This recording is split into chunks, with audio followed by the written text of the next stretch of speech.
Bocah, daripada duit THR-nya nih yang ntar nih lebaran dapat dari om tante, dari orang tua 20.000, 50.000, 5.000, 10.000 dikumpulin sejuta, daripada beliin voucher FF, mending beli HP ini nih. Redmi A3. Harganya cuma 1,19. Tapi punya desain yang bagus, jadi kalian nggak bakal malu-maluin nih kalau dipakai di sekolah. Speknya juga bisa dipakai buat main game, layarnya gede. 1,1 jutaan doang.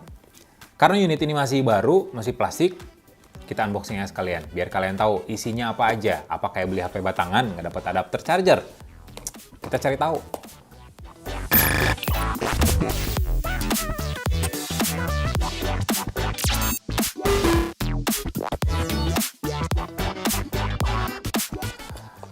Jadi Redmi A3 ini bisa dibilang smartphone entry level yang menurut gue menarik banget sih. Ini calon-calon kacang goreng.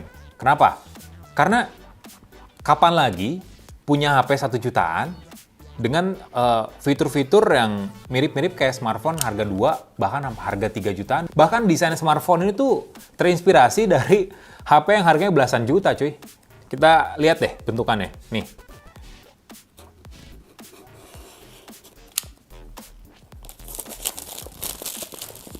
Jadi unit yang gua unboxing sekarang ini warnanya midnight black.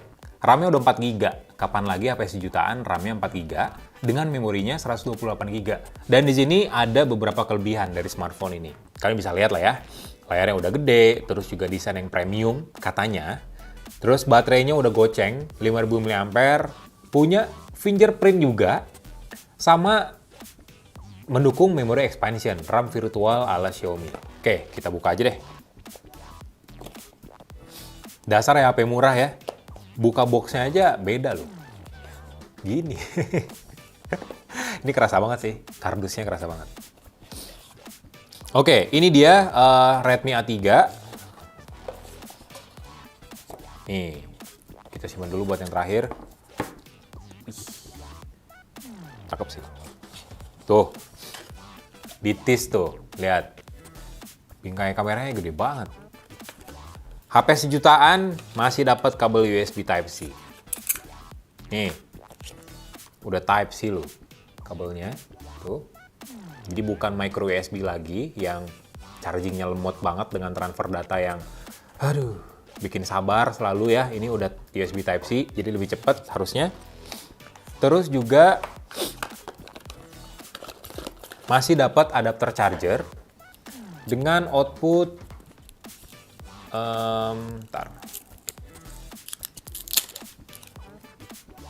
dengan output maksimal 10 watt.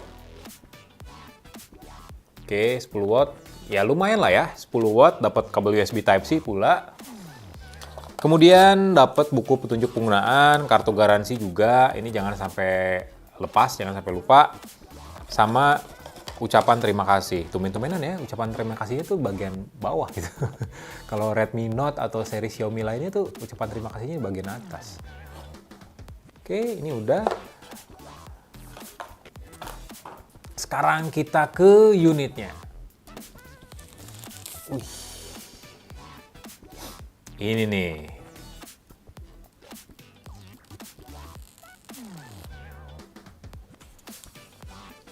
Ini dia, Redmi A3. Sekalian gue nyalain dulu. Biar tahu nih, segede apa layar smartphone ini. Tuh, ntar dulu ngeliatin bodi belakangnya. Biar kalian agak terperangah gitu loh. Nah ini dia tampilan utama dari Redmi A3. Cakep nggak sih? Untuk sebuah smartphone harga sejuta ya. Kalau misalnya harga smartphone ini 3 juta, gue bully abis sih desain tampilan layar kayak gini. Tapi untuk sejuta, bezel bagian kiri kanannya lumayan tipis. Di bagian bawahnya emang agak tebel, tapi ini lebih dari cukup sih untuk sebuah smartphone harga 1,1 jutaan, 1,2 lah ya, kurang 1000. Dengan layar IPS LCD ukurannya 6,71 inci. Resolusinya sih emang imba ya, imbalance lah dibandingin sama besaran layarnya, karena layarnya yang gede, resolusinya mentok di HD Plus aja, jadi cuman 720p aja. Tapi ada fitur dark mode juga di sini, tuh lumayan banget loh. Terus juga ada night light, jadi blue light filter. Jadi blue light filter gitu, biar nyaman lah ya pas pakai smartphone ini di kondisi gelap atau di malam hari. Terus juga ada outdoor mode, jadi brightness layarnya bakal terang abis. Tuh, ini juga penting loh untuk kalian yang sering pakai HP di lingkungan outdoor. Sama refresh rate-nya cuy, 60-90 Hz untuk sebuah smartphone 1,1 jutaan. Ini fitur yang lumayan mewah sih, quote and quote. Ini yang menarik, HP-nya murah, OS-nya udah terkini loh. Redmi Note series kalian nih, kayak Redmi Note 12 atau Redmi Note 13 kalian nih, yang sampai sekarang masih belum dapat, beberapa di antaranya masih belum dapatkan Android 14, kalah sama Redmi A3. Smartphone ini udah Android 14, meskipun gue yakin dia basisnya adalah Go Edition ya. Karena MIUI dari smartphone ini tuh beneran polos, mirip kayak Android stock. Minim banget fiturnya, dan tampilannya nggak kayak MIUI pada umumnya. Tampilannya bener-bener polos, karena ya memang smartphone murah kayak gini mengedepankan kelancaran dibandingin sama fitur yang lengkap. Karena kebanyakan fitur juga kan di Android banyak yang kepake ya. Nah, di smartphone yang murah nih diminimalisir nih fitur-fitur yang nggak kepake. Fokusnya di fitur-fitur yang sering kalian pakai, yang sering pengguna pakai. Ada fitur yang menarik, Dura Speed. Jadi fitur ini buat memaksimalkan aplikasi yang kalian buka dengan membatasi aktivitas di aplikasi yang berjalan di background atau di latar belakang. Jadi misalnya kalian buka aplikasi WhatsApp. Nah, WhatsApp-nya dicentang.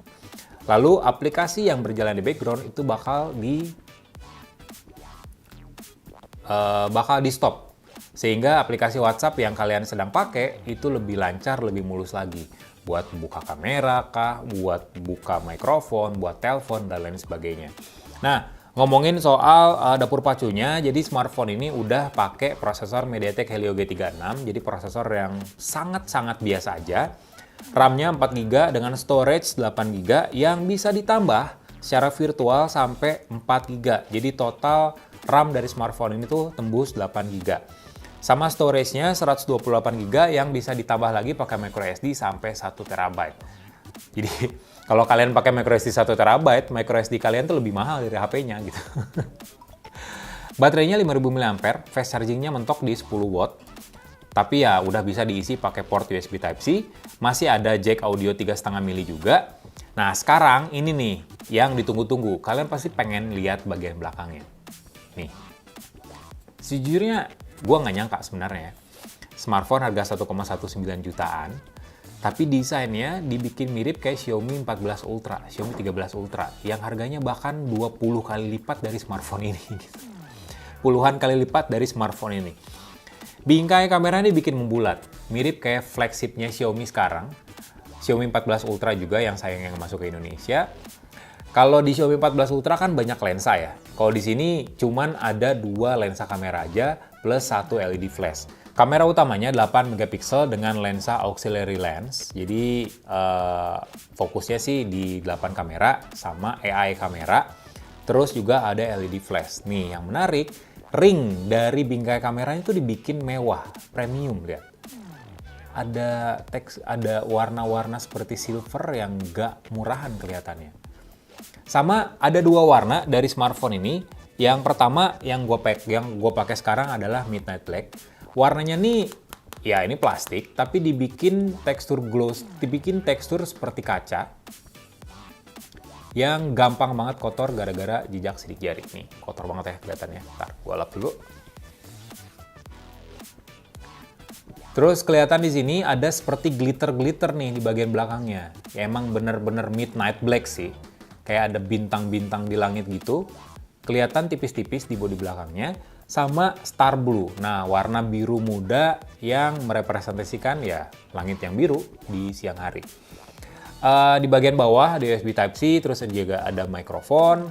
Di sini ada tombol power dan tombol volume. Ntar kita coba sensor sidik jarinya. Di sini speaker dan juga jack audio, dan di sini ada SIM tray. Sekarang kita coba sensor sidik jarinya nih ya. Jalan apa enggak nih? Apa cuman gimmick doang? Ih, HP sejuta loh ini. Udah ada fingerprint-nya. memang agak... Ini getarnya, sumpah ya, ini feedback getarnya tuh kayak lebay banget, kedengeran ya? Tuh. Tuh, ya. Jadi kalau sekalinya ngegeter, semua bodi HP-nya tuh kayak ikutan geter juga gitu. Ya wajar sih, bodi plastik juga. 1,1 juta mah udah dapat smartphone layar gede dengan performance yang cukup andal buat sekedar chattingan, ini udah lebih dari cukup sih. Apalagi desainnya yang menarik menurut gue. Ini udah gue daftarin fingerprint-nya, coba ya. Cepet loh. Lagi deh. Lumayan cepet, nggak malu-maluin lah. Nah gitu aja sih unboxing plus first impression dari smartphone Redmi A3 yang menurut gua smartphone sejutaan yang menarik saat ini ya. Desainnya bagus, ini desainnya bagus. Speknya juga lumayan, OS-nya udah yang terbaru dengan layar yang gede dan udah dukung refresh rate yang tinggi juga. Harga smartphone ini tuh di pasaran 1,1 sampai 1,19 jutaan. Kalau bekasnya gue nggak tahu, mungkin bisa 900 ribuan ya dapat HP ini. Tapi selain kalian nih para bocah yang bisa beli HP baru pas lebaran nanti, smartphone ini juga sebenarnya cocok buat dikasih sebagai kado orang tua kalian, biar kalian bisa terhubung ke orang tua yang di kampung yang jauh di sana. Seenggaknya kalian bisa chattingan sama orang tua kalian yang jauh, bisa video call juga dengan mereka dengan kemampuan kamera selfie Redmi A3 yang pakai sensor 5 megapiksel ini. Jadi udah lumayan lah ya. Secara spesifikasi juga udah cukup bagus dan udah ngedukung jaringan 4G LTE juga. Ya smartphone ini bisa jadi pilihan lah buat kalian, entah itu buat ngasih kado ke orang tua ataupun para bocil nih yang nyari HP baru harga sejutaan. Gue Faisal, like video ini, kasih komen, share juga jangan lupa, dan subscribe channel Lizon Tech, serta nyalain loncengnya.